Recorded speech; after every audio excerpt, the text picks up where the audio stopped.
A wise person rightly said that whatever that can be built in JavaScript will eventually be built in JavaScript. Hello everyone, this is your guy Rajat from RenoStudios.com, and today we are going to talk about whether you should be learning JavaScript in 2017 or not. So let's get started. So like the other videos in this series, we are going to talk about the industries, the job availabilities, the developer ecosystem, and the coverage JavaScript is going to offer, right? So let's start with the industry. Now, JavaScript is being used by industries like Netflix and Google and Facebook to develop everything ranging from the backend applications, the APIs, and even onto the front end, because for front end, JavaScript is the only language available and they have no choice except accepting JavaScript. But so JavaScript has you covered from backend to the front end and everything in between, right? So JavaScript give you the opportunity to become a backend developer, a front end developer, and if you want to achieve greater heights, you can even become a full stack developer who can handle both the backend and the front end for these companies, right? So JavaScript has way too many opportunities available for you guys, right? So learning JavaScript will open a whole new window to all of the opportunities out there. So learning JavaScript will open a whole new door for getting new opportunities even from the big companies, right? Now let's move on to APIs and libraries available for JavaScript developers. Now, JavaScript developers are privileged to have stores like NPM, that is Node Package Manager. It is the site or the repository on the internet where you can go out and share your package or your utility library with the world, and other developers out there are also doing the same. And since there are too many companies ranging from the smaller startups even to the tech biggies who are using JavaScript, most of these companies are into open source development. So these companies are sharing their packages openly using this NPM or the Node Package Manager utility or the repository, right? So you can head over to NPM and you can download or find whatever you are trying to accomplish in your JavaScript, right? If you want to minify your code, you can go onto NPM and search for uglify.js. It's a library for minifying your code. And if there is something else you want to do in your JavaScript and you want to design a library, I would request you to go out there onto the internet or onto NPM's repository website and search for the package you are looking for.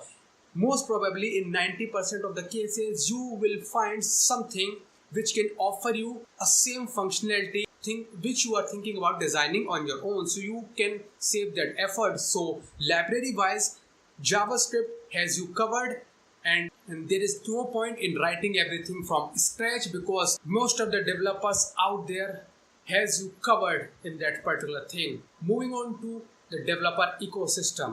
As I've already told you that JavaScript is being used by tech biggies and even the new startups to develop everything ranging from the back end even to the front end. You can be rest assured that there are many developers out there who are working on JavaScript on a day-to-day basis. So eventually it results in creating a healthier ecosystem of developers, right? And which JavaScript as of now has. So whatever you are trying to do, and if you are stuck with a problem, right, you can go on to Stack Overflow or any other forums where JavaScript developers hang around, right, and you can post your questions there and you will get the solution to your problems easily, because many JavaScript developers are very friendly in nature and they hang out on such places where they can help each other out, right? So developer ecosystem wise, JavaScript is a very healthy language to learn, right? So if you are concerned about whether you should be getting any help from anyone when you are stuck with a problem,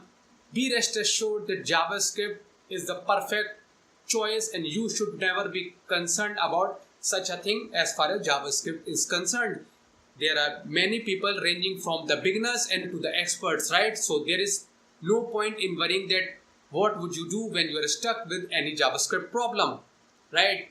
So let's talk about the last point, the coverage, right? If you want to create a backend application, you can use Node.js runtime to write everything in JavaScript, and you can create even server and automation scripts using JavaScript, right? If you want to write an application library for doing the animation stuff on the browsers like Chrome and Firefox, JavaScript has you covered. So you can write front end in JavaScript, right? You can do all sorts of animation in the browser using JavaScript, right? And if you are talking about mobile development, with the advent of technologies like React Native, I can say that JavaScript has you covered as far as mobile development is concerned. And if you go onto the internet, you will see that React Native is all the rage in the industry as of now, right? People are moving away from the native development. Now, this is an opinionated thing, right?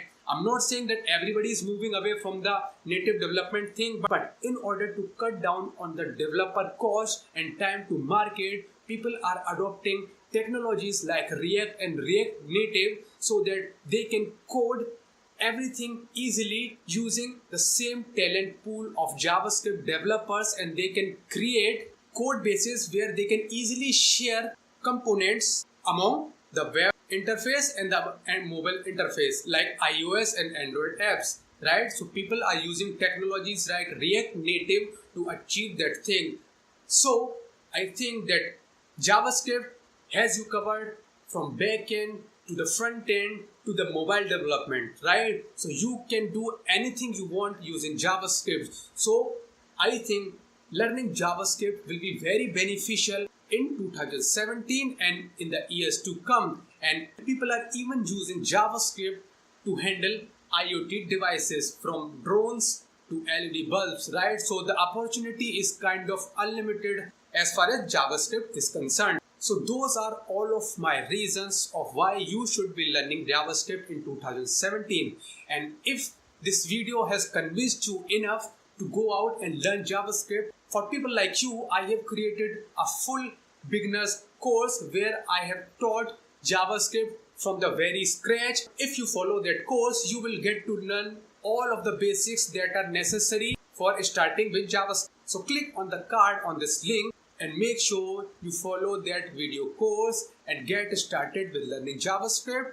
And with that, this is your guy Rajat Saxena from Rain Studios signing off. Also, if you really like this video, give this video a thumbs up and subscribe to my channel, because I produce everything ranging from career advices to software development to tutorials, right? So make sure you subscribe to my channel. Thank you all. Bye-bye.